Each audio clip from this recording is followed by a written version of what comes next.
Hi folks, Donna Bob here back in Lake Wainwright Paleopark, and it's time to meet our Pleistocene unicorn, better known as Elasmotherium.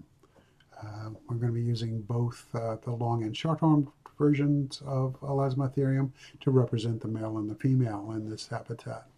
So we're going to start out at the information / welcome building in the park.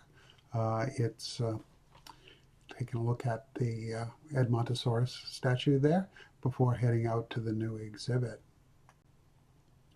As you can see, there's been some landscaping since you were last in here. And we're moving along toward where that teaser was from the last video on the Peace River dinosaurs. This habitat was intended to be a splash opening for the Pleistocene area, and more generally to the Cenozoic area. So hence a lot of work with rocks and making them look snowy and ice agey. The mammoth skulls on the side of the animal overpass here, and the cave art on the inside. All part of the theming sort of thing as the park went from being a Pleistocene reserve to a full-fledged paleopark. This habitat would have in headcanon gone in ahead of the one we saw last week with the Peace River dinosaurs. As you come through that tunnel with the cave art, on the left there's a viewing area which has the requisite information signs and donation bins, the medium-sized ones because the park's getting big enough to draw enough crowds to fill those up, and no animals on this side at the moment, a traditional zoo issue. So let's turn ourselves around and go check the other viewing area across the path.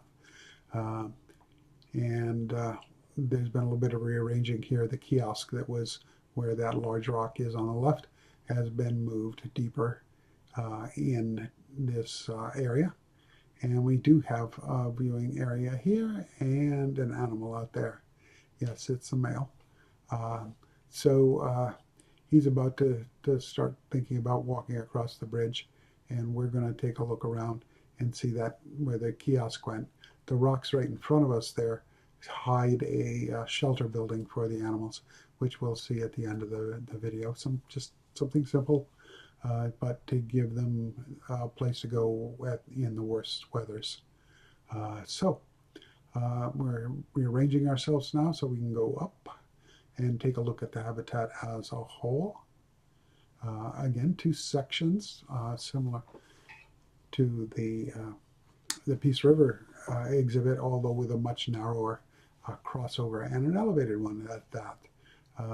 The animals will be mostly hidden as they cross over, at least from the guest point of view. So mysterious lumps moving along.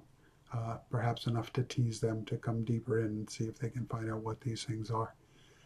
If they don't already know, like most of you paleo nerds out there. Anyway, we're coming up onto the animal cinematic portion of this video. It's a relatively short one, and we're starting with having moved the animals out to where the guests might first see them, in the elevated portion of the habitat near the entrance area. That's why you're still seeing the interface over there. He didn't really want to hang around at this one. This one's pretty teasery. So I moved him over to the other side, which we're going to pop over to, where the guests have a slightly better view if the animal comes up to it. Going to need to get something up here enrichment-wise to entice them once these animals have something that they find enriching. Because as you can see, he doesn't want to be up here. There is another cave-like area. Just see it with the rocks there in the center of the screen. And it has a little bit of cave art in it too, but it is not an animal crossover. The concept here is to use the longhorned one as the male and the shorthorned one as the female. You can see a sunscreen behind the animal there in the last bit of video. Another place where they can get out of the sun, take a rest if they so desire, but on this side of the bridge.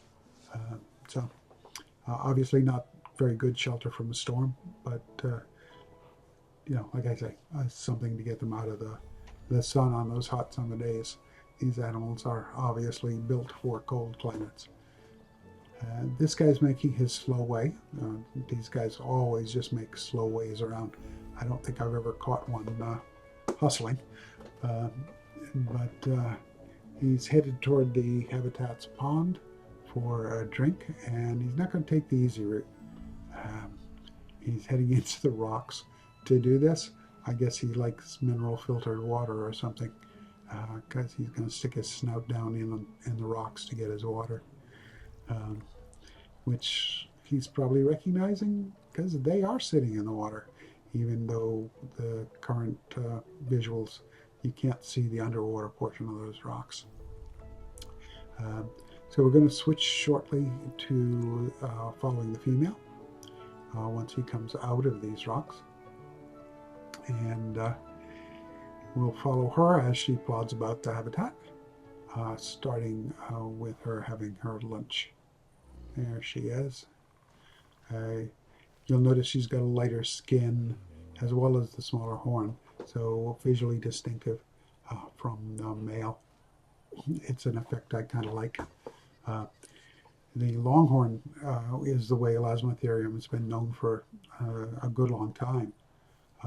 And however, modern consensus seems to be thinking that it didn't have the support for such a longhorn, and it would have been something smaller. Not sure I like the dunce cap look, but it's there. It is what it is. Gives us a little bit of variety to the animals. So if you've been enjoying your stay in Lake Wainwright Park, apologize for my voice today. It's a little rough. If you've been enjoying it, drop a like, make a comment. I'm always happy to have comments and hear what folks have to say. Subscribe so you won't miss out on other ones. We've got, well, depending on development time and what drops, we may have something completely different next week, maybe not. If we're still in Wainwright Park, we'll be adding another mammal to bulk up our mammal section while I figure out what to do about more dinosaurs. Because I would like to have some more in here, but there aren't a lot that I can justify having in this cold environment without building gigantic buildings to keep them warm. We'll see how it turns out. You might want to comment on that in the comments too. Let me know your thoughts. Anyway, it's close to sign-off time as she finds her little place to lie down and take a nap. So take care of each other out there. Be careful, and I hope you enjoy yourselves. This is Dino Bob signing off for this week. Bye now.